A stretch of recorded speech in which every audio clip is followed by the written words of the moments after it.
Fan regulator কিভাবে কাজ করে, ওয়ার্কিং প্রিন্সিপালটা কি, কিভাবে কাজগুলো সম্পন্ন হয়। আমরা একটা ফ্যান রেগুলেটর নব কম বেশি করলেই ফ্যান কম বেশি হয়। তো সেটা কিভাবে হয় সেটাই দেখাবো আজকে। তো আমি প্রথমে ডায়াগ্রাম করে দেখাবো, পরে প্র্যাকটিক্যালি একটা রেগুলেটর তৈরি করে দেখাবো। তো আমি ডায়াগ্রামটা প্রথমে করে দেখাই। তো ফ্যান রেগুলেটর তৈরি করার জন্য প্রথমেই যে জিনিসটা দরকার সেটা হচ্ছে ভেরিয়েবল। তো আমি একটা ভেরিয়েবল আকারে নিই প্রথমে। ভেরিয়েবলটাকে আমি সংক্ষেপে লিখি ভিআর, ভেরিয়েবল রেজিস্টার। ভিআর এর লেগ হচ্ছে তিনটা আকারে দিলাম। তো তারপরে আমাদের যে জিনিসটা দরকার এটা হচ্ছে ট্রায়াক। তো ট্রায়াকটা আমি এখানে আঁকাই।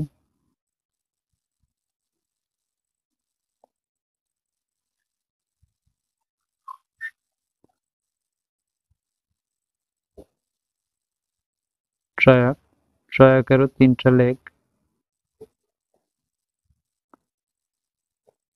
এটা হচ্ছে টার্মিনাল 1, টার্মিনাল 2, হচ্ছে গেট, তিনটা লেগ। তারপরে তো আমরা একটা ফ্যান আঁকায় নেই যে কিভাবে ওয়ারিংটা হয়। ফ্যানটা আমি এখানে আঁকাই।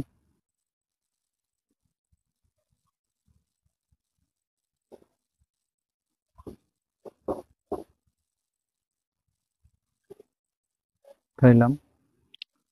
তো আমাদের লাইন থাকে দুইটা, একটা হচ্ছে ফেজ, একটা হচ্ছে নিউট্রাল।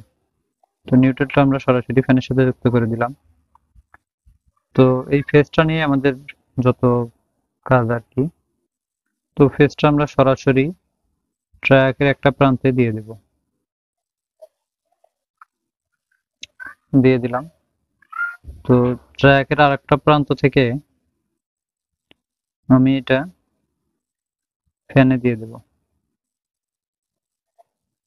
দিলাম।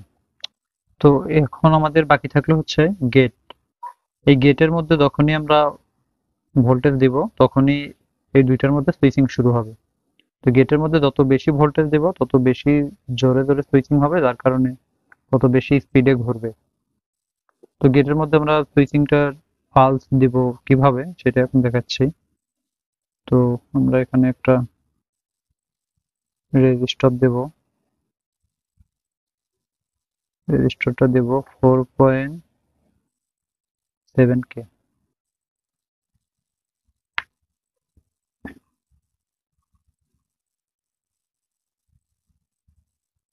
এখানে দেব একটা ডায়াক।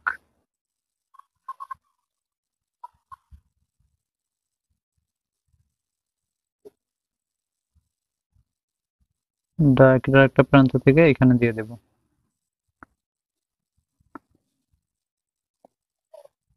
আবার এখান থেকে একটা ক্যাপাসিটর এখানে দিয়ে দেবো। তাহলে আমাদের জিনিস হইতেছে কয়টা কম্পোনেন্ট, একটা দুইটা তিনটা চারটা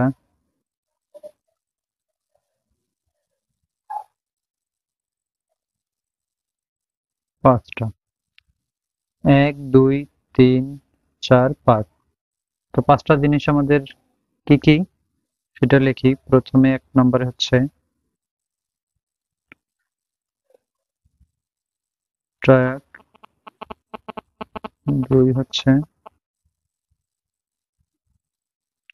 ডায়াক, তিন হচ্ছে ভিআর, চার হচ্ছে ক্যাপাসিটর,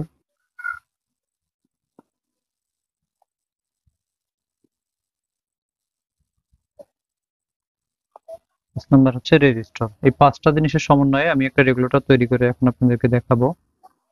তো এই ডায়াগ্রাম অনুযায়ী আমি একটা একটা করে কানেকশন দিব। তো আপনারা দেখতে থাকেন।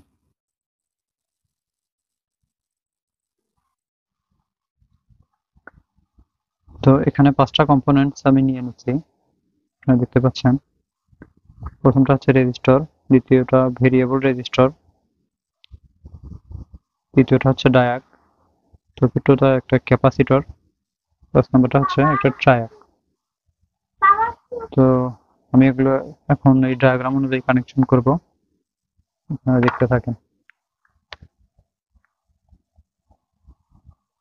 তো এখানে ভেরিয়েবলের 3 নম্বর পিনের সাথে রেজিস্টর, তো আমি রেজিস্টর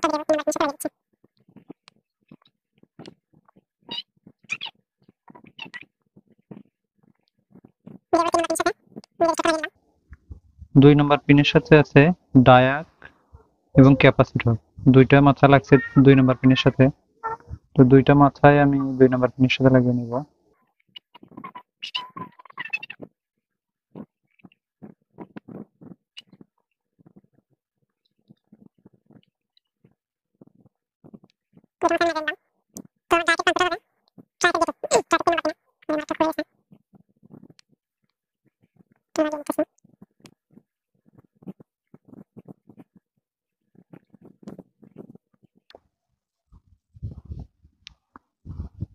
এভাবে ডায়াকের অপর প্রান্তটা গেছে ট্রায়াকের গেটের মধ্যে, 3 নম্বর পিন।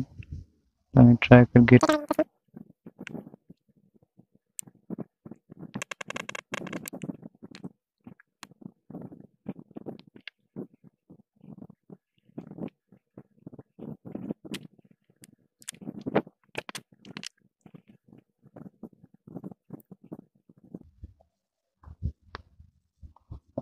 ট্রায়াকের গেটে লাগিয়ে নিলাম।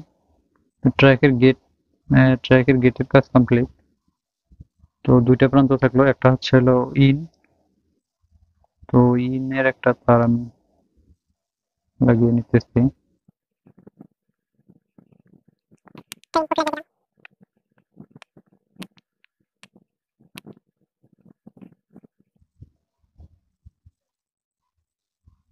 ইনপুট লাগানো হলো। এই ক্যাপাসিটরের আরেকটা প্রান্ত ইনপুটের সাথে লাগছে, এই ক্যাপাসিটরের আরেকটা প্রান্ত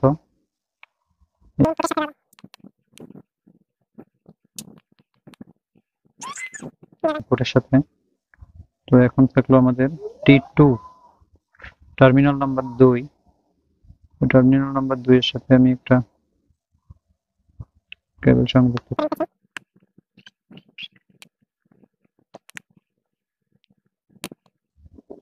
টার্মিনাল নাম্বার 2 কানেকশন দিলাম। তো টার্মিনাল নাম্বার 2 এর সাথে এই রেজিস্টরটা কানেকশন হবে। রেজিস্টরটা আমরা প্রথমে লাগাইছিলাম, এই রেজিস্টরটা টার্মিনাল নাম্বার 2 এর সাথে কানেকশন করি।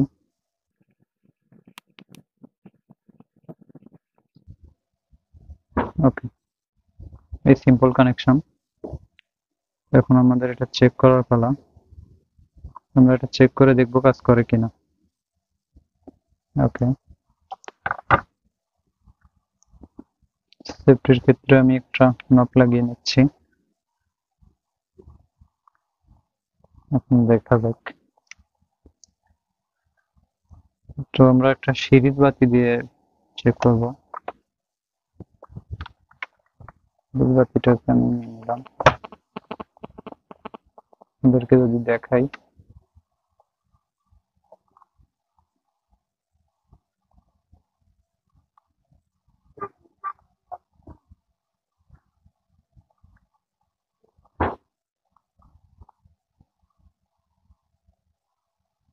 তোমরা হয়তো দেখতে পাচ্ছেন। তো আমি সুইচ অন করলাম, বাতিটা জ্বলতেছে।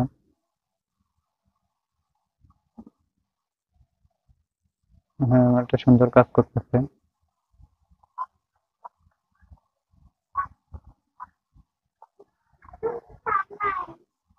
দেখুন, বাড়তেছে আবার কমতেছে, মানে আমার একটা সুন্দর কাজ করতেছে। এটা ঠিক আছে, এইভাবেই হয়। তো এই ছিল রেগুলেটর কিভাবে কাজ করে সেটার ওয়ার্কিং প্রিন্সিপাল। তো আমি এটা বন্ধ করে দিলাম, লাইনটা বন্ধ করে দিলাম। তো এখানে আরো একটা সেফটি ডিভাইস থাকে, সেটা হচ্ছে এই কেবল থেকে এই কেবলে। তো সেটা এই রেগুলেটরে করা হয়নি, এটা কম দামি রেগুলেটর গুলোতে এইভাবে কানেকশন থাকে। যেগুলো দামি রেগুলেটর সেগুলোর মধ্যে একটা স্নাবার সেকশন থাকে, স্নাবার সেকশনে একটা রেজিস্টার থাকে এরকম, তারপর একটা ক্যাপাসিটর থাকে। এইটার কাজ হচ্ছে, এটা অনেক কম ভ্যালুর একটা রেজিস্টার, 100 ওহমের মতো। এটার কাজ হচ্ছে ফ্যান আমরা সুইচ অফ করার পরে ফ্যান যতক্ষণ ঘুরতে থাকে, ওই ওই ঘুরতে থাকার সময়টা ফ্যান জেনারেটরের ন্যায় কাজ করে। সে এখানে বিদ্যুৎ তৈরি করে, ওটা ব্যাগে পাঠায় দেয় আবার। সেই ব্যাগে যে পাঠায় দেয় তখন এই ক্যাপাসিটরটা আর এই রেজিস্টার সমন্বয়ে সেই চার্জটাকে ডিসচার্জ করে। এই এই সিনাবাস সেকশনটা অনেক দামি দামি রেগুলেটরের ভিতরে ব্যবহার হয়, কম দামি রেগুলেটর গুলোতে এটা থাকে না। তো কম দামি রেগুলেটর গুলোর ডায়াগ্রাম এরকমই হয়, শুধু এই 5টা কম্পোনেন্টসের সমন্বয়ে রেগুলেটর তৈরি করা হয়। তো এই ছিল আজকের ভিডিও। Thank you.